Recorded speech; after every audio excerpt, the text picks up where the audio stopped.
Alors, comment mieux vivre? C'est une bonne question parce que le trouble bipolaire est une maladie au long cours. Ce mieux vivre se base, à mon avis, sur deux piliers essentiels. Un, la prise du traitement régulier, parce que comme vous le savez, l'humeur va fluctuer avec des hauts et des bas, et le traitement recommandé actuellement est un traitement qui constitue un stabilisateur de l'humeur.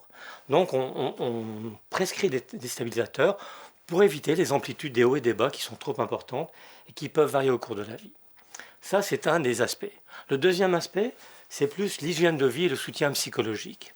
Quand je dis hygiène de vie, je pense notamment au sommeil, puisque on sait très bien qu'une dysrégulation ou une perturbation du sommeil peut être un des premiers signes avant-coureurs d'une décompensation, c'est-à-dire d'une rechute.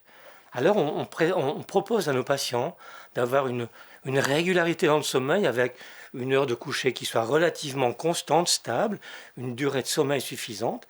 Et dès qu'il y a une perturbation, on pourrait s'inquiéter d'une humeur qui va commencer à bouger. Donc il y a la question du sommeil qui est assez cruciale dans la prévention des rechutes de troubles bipolaires.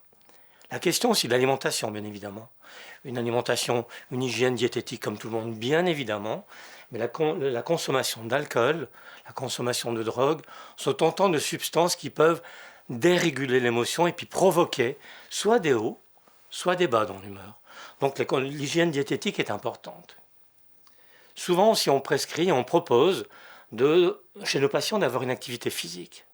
Pourquoi? Parce que des études ont montré que pour la prévention de la dépression en particulier, l'activité physique régulière apporte des résultats bénéfiques sur l'estime de soi et diminue la probabilité donc de rechuter sur la dépression. Ça, c'est un des aspects. Maintenant, l'autre aspect, c'est celui de la vulnérabilité au stress. Chez les personnes qui souffrent d'un trouble bipolaire, on rencontre fréquemment cette vulnérabilité au stress. L'importance est donc de permettre aux patients bipolaires de mieux connaître ce qu'est un trouble bipolaire.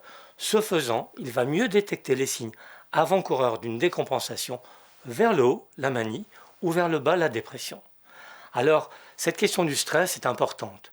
Et les groupes sont là pour cela. Dans notre consultation, nous avons une activité groupale qui est le groupe Bauer 1 en particulier, dont l'objectif est de former et d'informer les patients sur ce qu'est le trouble, sur la détection des signes précoces, afin d'enrayer au plus vite toute rechute potentielle. Voilà en quelques mots l'hygiène de vie que l'on peut conseiller à nos patients.